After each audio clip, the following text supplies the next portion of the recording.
All right, guys, so I'm gonna try do this as quick as possible.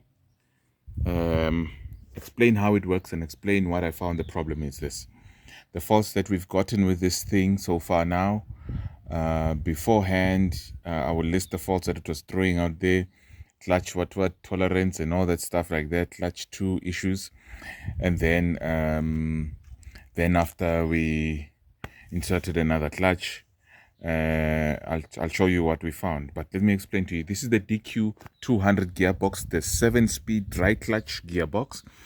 This is commonly found in VWs and Audis, especially the TSIs, the 1.4s and the 1.8s, and the TDIs 1.6 as well. So it's the infamous gearbox with a whole lot of problems that people have been complaining about. Right. Now, I want to explain to you, I will post a chart here of how the gearbox works, or the gears. But basically, it's got one, two, three, four gear forks there, right? And so, for example, all of them right now, currently all of them, they are in neutral, right? All of them, they are currently in neutral. So when you go this way, this is gear number 1. So when this side is controlled by clutch 1, right? 1, 2. This side is controlled by clutch 1. This side is controlled, these two are controlled by clutch 2. So it's got clutch forks here that activate the specific clutch. So this is clutch 1, this is clutch 2. This is clutch 1, the big one is clutch 1, the small one is clutch 2. Right. Now, so this is on gear number 1. When this one is on gear number 1, this side, this guy is activated because it's already got gear number 1. Right? Now, this guy is activated, and it activated, so clutch 1 is activated, and then it puts traction onto the gearbox, and then it spins the wheels. Right. All right, so it pushes them like that. I know that on a manual car, normally when it's retracted back, that's when the clutch is engaged. But this side is the opposite. When it is actually retracted like this, then the gearbox is not engaged. It's in neutral, or it's like stepping on the clutch on a manual car. Your foot is constantly on the clutch, so the car is not going to go anywhere, even if you've got it in gear. So that's what happens here. So this is for the sake of that when you switch off. The mechatronics must not remain activated like that, trying to push. It will work harder if it's like that, because it must remain like that to try and keep a car, off whatever. So it's better if it just relaxes like this. So when you start the car, it's relaxed like this, and then it's not in gear. Now, this is how then it works. Okay. So then when, so you then put gear number 2. Gear number 2 is this side. I'll show you a sketch of all the gears. Then gear number 2, it will push this one, the actuator number 2 on clutch number 2 to activate the clutch. And then this one will move from here and say, okay, now I need to put in 3. And gear number 3 is on this side. 3 is on this side. This is gear number 3. Then it will activate gear number 3. While this one is on gear number 2. So then already clutch number 1 has already loaded gear number 3.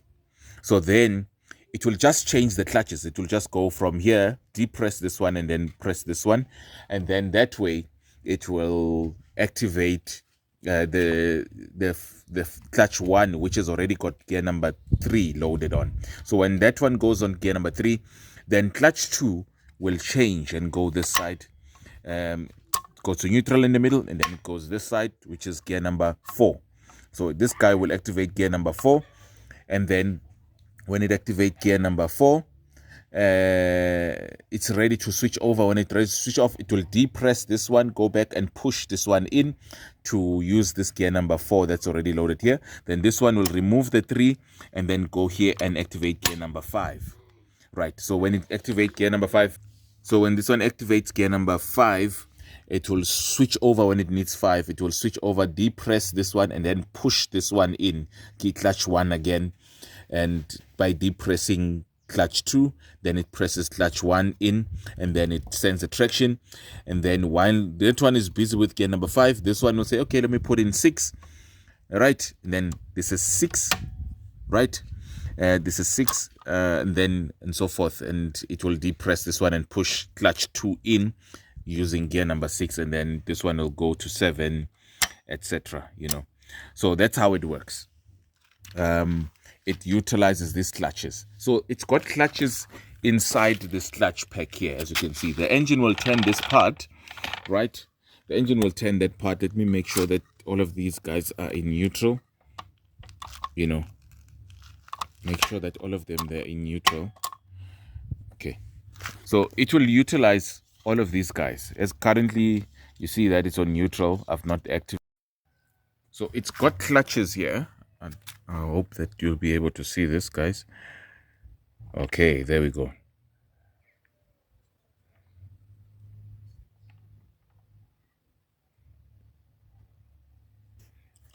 Perfect. So we can see the clutches now, right? So this is the one on this side. This one is clutch 1. This one is clutch 2. The one you see inside there. That is clutch 2. It's clutch 2, this one. Clutch 1, clutch 2, clutch 1, clutch 2, clutch 1, clutch 2. So this one, clutch 1, this one, clutch 2. So now that we've got that out of the way, so that means, in other words, when I activate this clutch, this is going to give you a brief of how this thing works so that you can be able to understand what is wrong inside your DSG. Right, so this whole assembly spins with the engine. As you can see, the clutches are supposed to be standing still. So this part is spinned by the flywheel that is attached on the engine. So this is the same speed as the engine, right?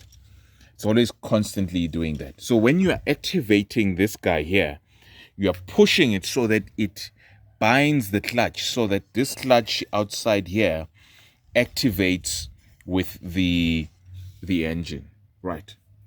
Now, this means when this guy is spinning like this, the clutches are dead quiet inside there. They're not spinning at the same speed as the engine. They can't spin with the same speed as the engine. They can't do that, They can't spin at the same speed with the engine, Because, as you can see, this guy is quiet. He's absolutely lying still there.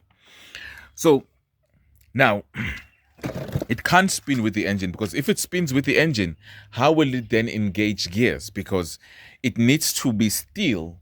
Like when you depress your clutch on a normal car, when you press your clutch, it's supposed to make the clutch disc inside there stop moving with the engine. In other words, your gearbox is isolated from the speed of the engine so that it can be able to engage gears while it's at standstill and then continue running. That's how it is, right? Now,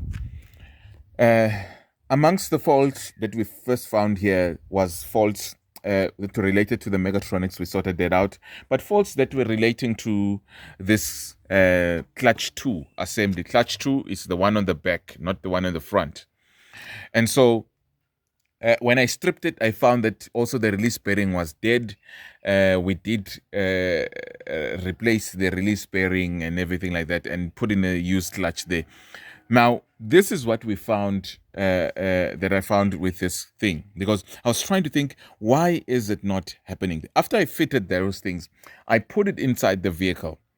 And when I put it inside the vehicle, it now started talking about pressure drop. But on top of that, it talks about when I'm trying to engage gear reverse, which is this one going that side, it talks about synchronization failure, part of the fault, synchronization failure or pressure drop, which is a P1895 fault. I'll put the faults on the screen so that you can see. These are the faults I then got after. But then it doesn't want to engage now gears on clutch 1.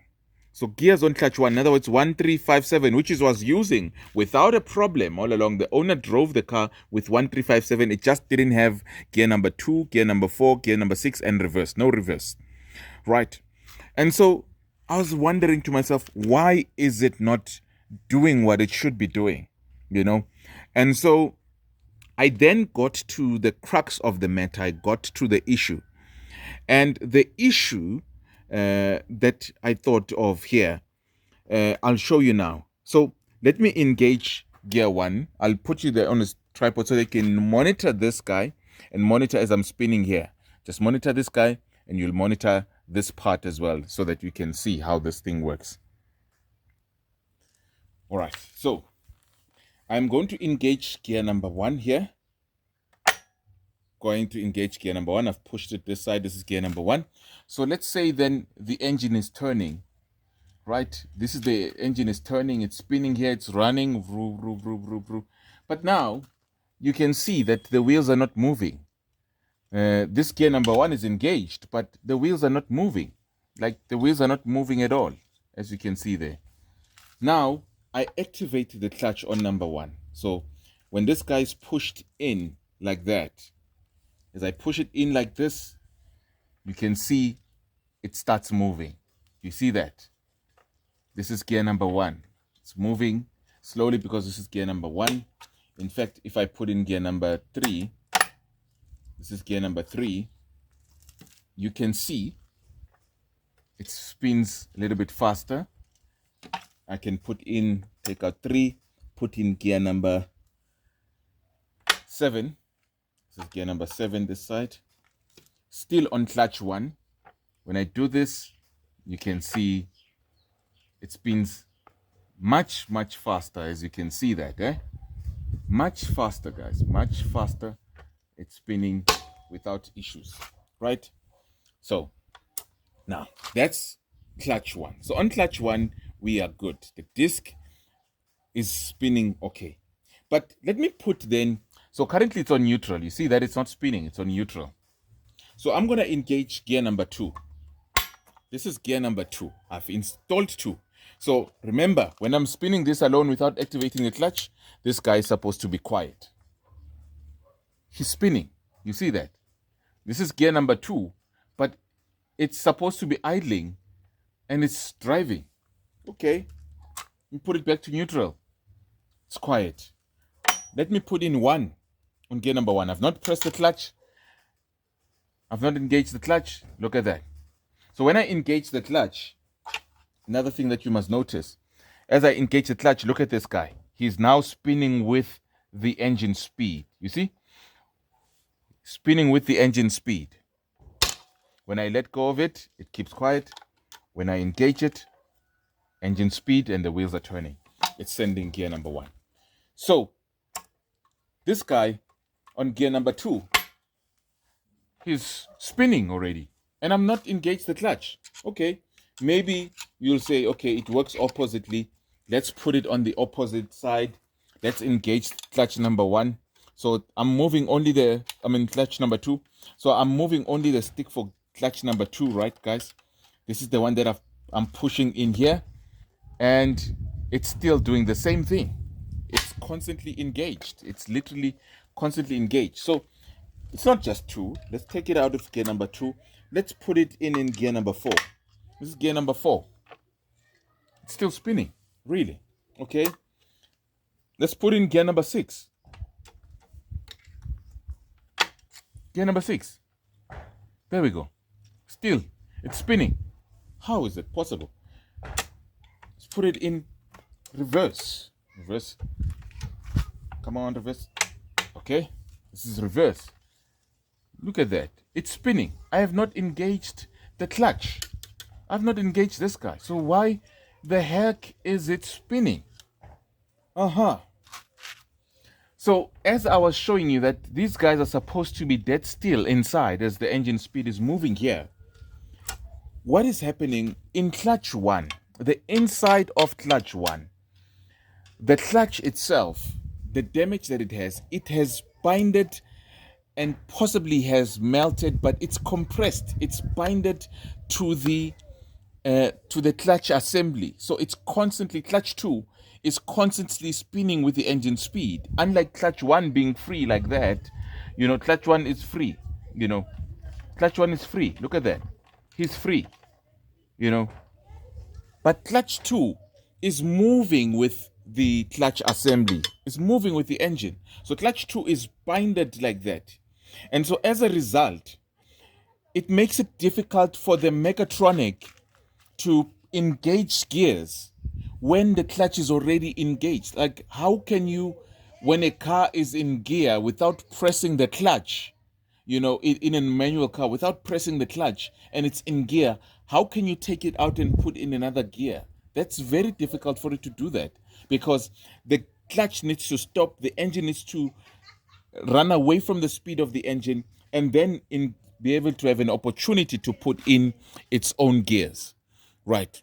So it needs to do that, but unfortunately it can't. So then how does it engage then these gears without engaging the clutch? We're asking it to do the impossible. So the clutch needs to be disengaged in order for it to put in a gear, then it can drive. So clutch number 2 is constantly spinning with the thingamajig. So if we look at the clutch assembly, I've got one over here. Here is a clutch assembly. This is a clutch generation 1. So I don't know if we'll be able to see it inside here. And let me just see if we'll be able to see the clutches here. We can see that one. Okay.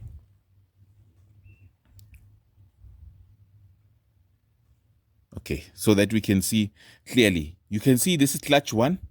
Do you see how loose it is? Clutch 2. Do you see how loose it is? But on this clutch, that's there. Clutch 2 is stuck like that. It's constantly pressed in and it's spinning with the whole assembly instead of being free like these ones. So there's something then wrong with the assembly itself. So this is the whole assembly here going on there. So this is why then we need to replace this thing because of such issues. So we're going to be putting in a new one. We're going to be installing in a new one. But I wanted to just explain to you, that is how the clutch system works. That is how the clutch system works. It's able to achieve what it can achieve in that manner. It's able to do what it needs to do in this manner. And this is how it works. This is how your DSG works. And so part of the things that you need to understand, if should you be opening up your gearbox or not, is this, guys. You're controlled by this. Is it spinning in smoothly? If it's difficult to spin with your hand, to put it in gears with your hand, then your mechatronics is also going to struggle to do that. So why was the mechatronics giving us errors in this specific case? It was giving us an error because as it's trying to engage, remember when it's idling, it will engage gear number 1 and it will also try to engage gear number 2, or maybe trying to put in gear. I started and I say, okay, go to reverse. It will try to engage reverse. But how does it engage reverse while the clutch is spinning with the engine and the clutch is not disengaged from the clutch assembly or from the engine speed? So now it struggles to put in this one. It also struggles to put in this one. There is all sorts of these things that's going on here. It makes it difficult for the car to be able to do what it needs to do. That's why we're going to get the faults that we're getting, because the mechatronics is fighting against the gearbox or the clutch system that's giving us the issue. So we need to replace the clutch. The clutch, if sometimes you've got tolerance issues with the clutch, that can be shimmed and you can adjust that, that's fine. But this one that's here, we need to replace the clutch. So I'm sure there's plenty of videos on how to replace this clutch, guys. I'm not going to go into it.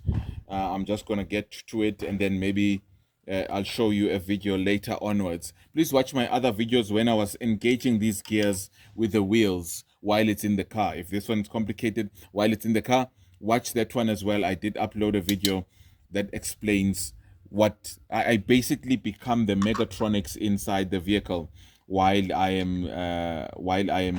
car is still there. It's a very dangerous thing to do. Don't try this at home. That other one that I was doing this, you can try at home, that's not a problem. But the other one that I did, I posted when I'm testing this, how the mechatronics works inside the vehicle, becoming a mechatronics of my own car. That is dangerous to do. Just watch how it is to help you understand with diagnosis. Thank you so much for watching. Please like and subscribe, and to help our channel grow. If you have got any queries, just ask me on your comments there, and then yeah, we'll take it from there. My email is jsperformanceza jsperformanceza@gmail.com. Thank you so much for watching. Right, guys, so I've removed the old clutch here. You can see we've got some freedom here. There we go. Here you can see we've got some freedom. The clutch is moving freely. This is clutch 1, but then clutch 2, it's not moving at all. It's moving very minimally, you know, like, I don't know if you can see that. This is clutch 2 going in there. I'll try focus.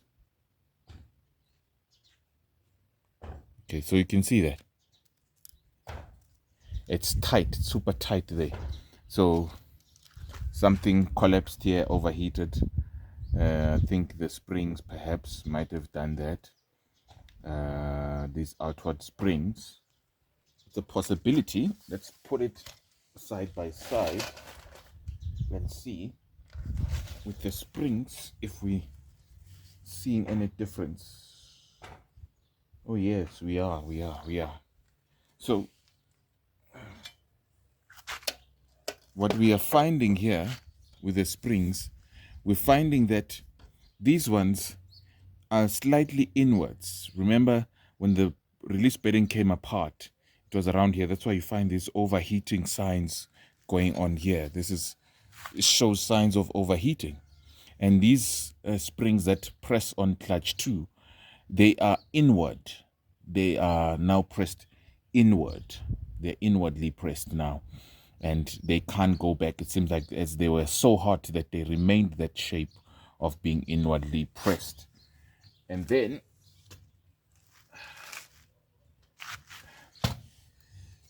on this one, you can see these guys are a bit outward. You can see that, yeah? They're outward. So